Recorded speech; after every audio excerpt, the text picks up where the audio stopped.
Hello everyone, कैसे हैं? मैं आपका दोस्त, आपका होस्ट आनंद। तो डे 6 महाभारत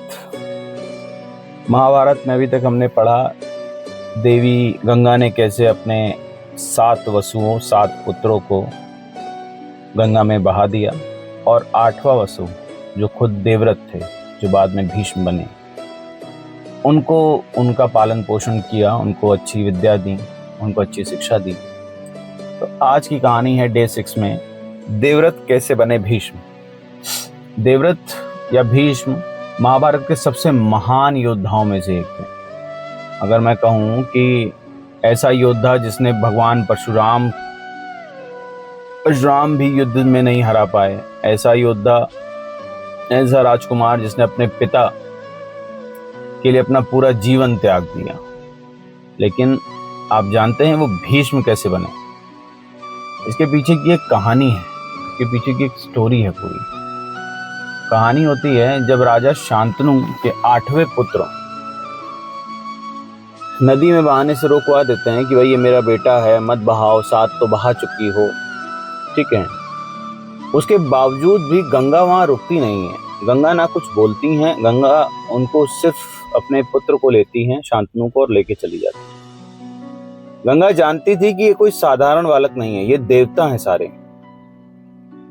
ये 8वां वसु जो है, ये मानव के रूप में जन्म तो ले लिया, बट इसकी जो श्राप था उसके चलते इसको एक लंबा समय इस पृथ्वी पर बिताना है। तो इसीलिए इसको एक योद्धा बनाना पड़ेगा, इसको शक्तिशाली योद्धा का निर्माण करना होगा, जिसके लिए उसको शिक्षा देनी है। देवव्रत का पालन पोषण होता है, ठीक है, बट कभी भी उसका पालन पोषण राजघरानों में तो हुआ नहीं। माँ गंगा, जानते ही हैं आप, ऋषियों ने, गुरुओं ने उसका पालन पोषण और संरक्षण किया था। उसने जितने भी सारी चीजें थी वो सिखाई गई, चाहे वो वेद हो, उपनिषद हो, धर्म हो, राजनीति हो, न्याय, कूटनीति, हर चीज का बहुत डीप नॉलेज दी गई। और तो ये तो एक लॉजिकल नॉलेज हो गई। उसके बाद हर तरीके का शस्त्र, चाहे गदा हो, भाला हो, तलवार हो, सारी युद्ध कलाओं से उनको लैस किया गया, ठीक है। तो परंपरा के कहती है कि उन्होंने कई अनेक आचार्यों के अंडर में अपनी शिक्षा ली थी, ठीक है। युद्ध कला में उनसे महान कोई नहीं था। पूरे देवव्रत में, देवव्रत का जो नाम था वो पूरे के पूरे आर्यावर्त में, मतलब पूरे के पूरे भारत में प्रसिद्ध कि भैया एक ऐसा भी इंसान है। देवी गंगा जब उनको हस्तिनापुर लेकर गईं, उन्होंने राजा शांतनु से कहा, राजन, ये आपका पुत्र है और अब ये हर प्रकार की शिक्षा से परिपूर्ण है। राजा शांतनु वैसे इतने परेशान थे, जब उन्होंने अपने पुत्र को देखा तो वो मेरा बेटा कह के एकदम प्रसन्न हो गए। उन्होंने उसे युवराज घोषित कर दिया। सारी चीजें तो चली रही थी, राजा के गुणगान थे ही, शांतनु वैसे ही अच्छा राज कर रहे थे। बट जब देवव्रत आया तो देवव्रत का भी एक अलग यश था। साहस, विनम्रता, न्याय, अनुशासन, ऐसा लगता था कि हस्तिनापुर के सबसे महान सम्राट हैं। यहीं से चीजें लौटेंगी। मगर नियति को कुछ और ही मंजूर था। कुछ समय बाद राजा शांतनु के जीवन में सत्यवती आई। राजा ने उनसे विवाह किया। यहीं से देवव्रत के जीवन में सबसे बड़ा त्याग शुरू हुआ।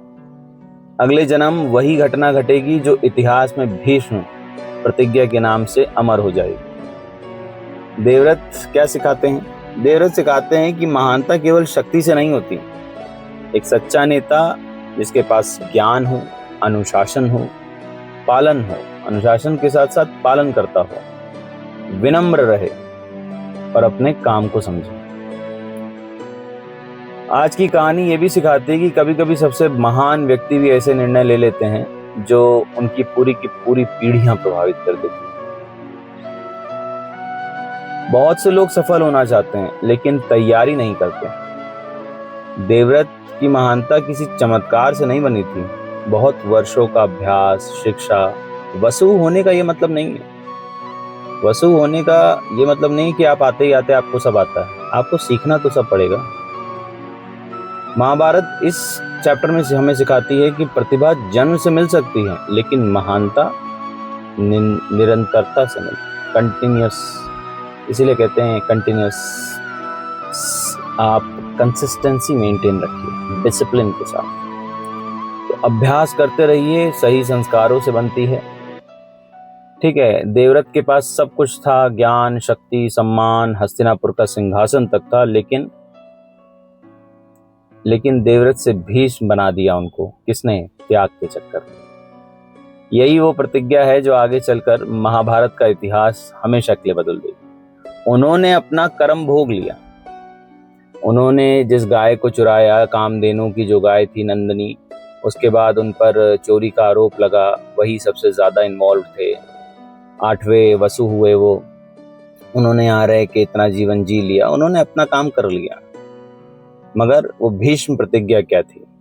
सबसे कठिन वचन जिसने पूरे की पूरी महाभारत का इतिहास बदल दिया। ये हम लोग जानेंगे कल, डे 7।